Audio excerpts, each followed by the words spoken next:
The West Genesee Wildcats have an opportunity to do something special against a Class AA powerhouse in Utica Proctor. And then you think about the Lakers seniors. We saw Canberry, Josh Nenadal, and Devin Campbell all comforting each other in the center of the ice. A very emotional goodbye. The Lakers will miss those seniors. The Major League Baseball season has officially kicked off today, which means for hardcore baseball fans, doctor's notes and sick emails were sent to professors and bosses all across the country. The slight advantage over Tacitus is he's actually able to rehearse on this main Saratoga track. Tacitus' Hall of Fame trainer Bill Mott says that he likes his horse's chances despite the stiff competition. Never a dull moment when Syracuse and Utica square off in a bitter AHL rivalry. The Crunch getting the better of the Comets on Monday at the Aud. Now they play at the War Memorial tonight with a unique pregame twist. Take a look at this. One of the Zambonis breaks down before the game. The Crunch would have to call for a replacement from Sunnycrest Rink. They pulled up a table and sat down youngster Mason Campbell, part of Project Impact. All the players gathered around as Campbell signed a letter of intent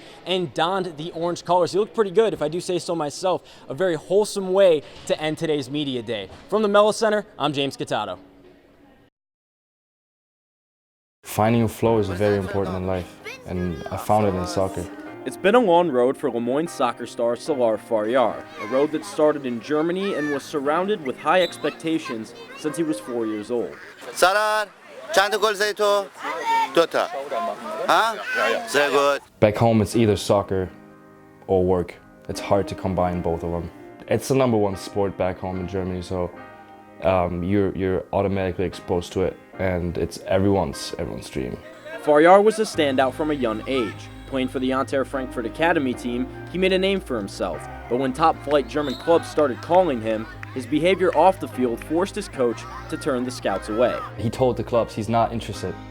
He's not interested in transferring, and he's not behaving off the field. That was my big opportunity, and it's gone. So he altered his course and moved to the United States. But learning a new culture was an entirely new task he had to face. It came with a lot of challenges, especially in terms of language, in terms of it's a new culture. You can't express yourself the way you really want to because the words are there, but it's just in a different language. After overcoming the language barrier and transitioning to American culture, Faryar went back to what he does best. Playing what he calls the beautiful game. Everything seemed to fall into place once he became a student and player at Lemoyne, and he was receiving national recognition. A Division II All-American, multiple All-Conference first teams, and looks from Division I schools. Faryar was on top of the world, but an off-season tournament in South Carolina changed everything. I looked up and I was like, there's no way this just happened. Faryar suffered a torn ACL, MCL, PCL, and meniscus that caused him to miss his entire senior season and save his final year of eligibility for graduate school.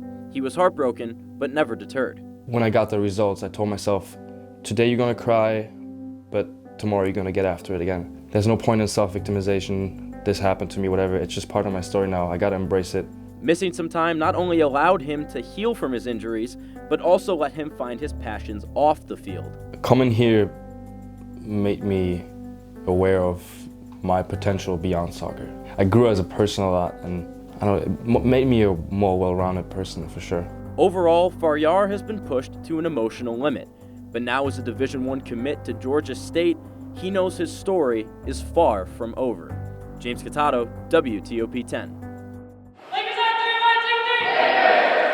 After a hot start to the 2019 season, the Oswego State volleyball team is now 4-3 on the year after dropping 3 of 4 matches in the Pizza Hut Invitational. Despite the struggles, head coach J.J. O'Connell says that they were only getting better the more they played the stiff competition.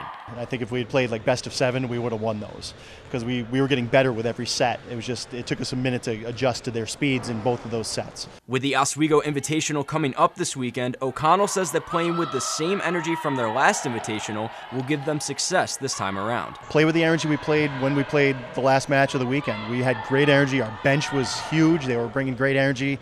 That was how we wanted to play. We just needed to start earlier. So quicker start should do it for us. A great energy that comes from great team chemistry. Melissa Lucier, Oswego's leader in points and kills, says the time the team spends together off the court impacts their play on it. I think we spend a lot of time together. We're all really close. I think that helps us build the chemistry on the court. and I think that we're all really passionate about the sport, so that helps us come together and build the chemistry as well. Oswego's chemistry is going to come into play when they hit their home hardwood for the first time of the season, but O'Connell isn't as concerned with the Invitational as he is with the game following this weekend, the team's first SUNY game against Cortland. Really, our main focus for this weekend is how we're going to play against Cortland. I mean, honestly, getting 4 wins in the next week would be great, but I would sacrifice 4 wins for 1 win against Cortland. So we have to think about all the things we have to do to beat Cortland. So once we fix those, I think we're good. NBC3 Sports is brought to you by your local Nissan dealer. A unique and special matchup at the Carrier Dome tonight. Good evening, I'm James Kattato. Cornell and Syracuse have played each other 125 times, so you could say that is a long-standing rivalry. But the game between the Orange and the Big Red feels a little different nowadays. That's because Jim and Buddy Boeheim of Syracuse are taking on their son and brother, Jimmy and Cornell. So heading out to the Dome, Syracuse players showing their support for student protests with Not Again SU warm-up shirts. One player not taking part in those warm-ups, Jalen Carey. SU Athletics announcing the former starting point guard will have surgery for a hand injury on Friday.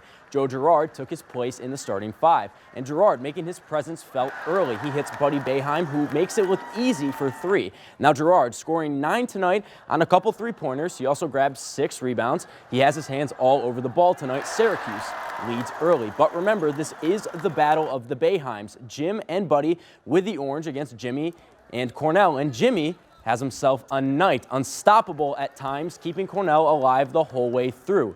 A nice drive down the lane here, another one later in the first half. Remember, Jimmy's first college basket was a 3-pointer in front of his dad 2 years ago. He collects the ball and gives Cornell the lead late in the first. The Orange takes it back though. Who else hits the shot? Little bro, Buddy. Mid-range jumper is good. Syracuse up by 1 at the break. Big brother says, anything you can do, I can do better. Jimmy with his best game of the season, 25 points. This one from deep has Cornell down just a couple midway through the second half. A memory he will not forget. Syracuse from there, though, they pull away in this one. Elijah Hughes with the dagger, and he scores 22. Syracuse wins by 19. Final score, 72-53. But this is the scene we'll all remember. Jimmy and Jim embrace post-game. The brothers do so as well. Julie Boeheim saying tonight she doesn't want this to end. Next year is Jimmy's senior season at Cornell. Jimmy played really well tonight. He's gotten better every year that he's been there, and I thought he really had really good control of the game tonight on the offensive end. He did a great job. Perfect scenario for you. You get the win and both your sons. Well, I don't really like coaching against my son, but we got to do it once a year. We got to get through it. But he played really well, and so I'm sure his mother's happy. Now, there was some real fun for both Boeheims in action tonight. Jimmy scoring a season-high 25 points. Remember, the first points of his career came on a 3-pointer in front of the SU bench. Buddy with a really nice day, too, 16 points, and you can't forget about the win. Next year, Jimmy will be a senior and Buddy will be a junior. But this moment, once again, something Central New York and the Boeheim family will never forget. Now, if we're talking about unforgettable moments, then you got to talk about high school football in Central New York this year. There have been so many feel-good moments during the 2019 season, but which team takes the cake? Well, it has to be the Cicero North Syracuse North Stars. CNS, unexpectedly, after some early season stumbles, finding themselves in the New York State semifinal 4 in a game that will be played at CNS tomorrow. But that may not be the key. Chances are it comes down to our Toyota High School Athlete of the Week.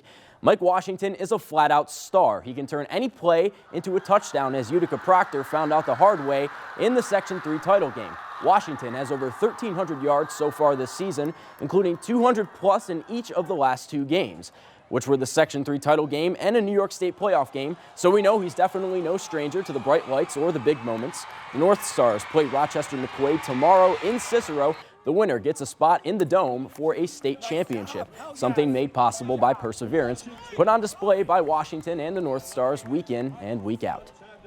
I think I just changed my mindset starting to go into the different games. I haven't been nervous with these past few games, and I don't know, it was just a mindset thing. I'm gonna have to do his best with the team, for the team to win. Yeah, and I say that only because we've been through like a lot of adversity. Like we started off the season 1-2, and then we end up playing the teams that we lost to again in the playoff game. So yeah, we went through just a lot of adversity. So I think we're just a different team from past few years. Without a doubt. I mean, in this one we look at it as we're blessed. I mean, last couple of years, everybody expected us to be there. This year, you look back, no one expected us to beat Liverpool in the semifinals, let alone Utica in the finals, then come down in the corner and go down there and beat them down there. No one gave us a shot, but the kids believed, the kids worked hard every day. That's all for sports. We will have more news and weather after the break. Stay tuned.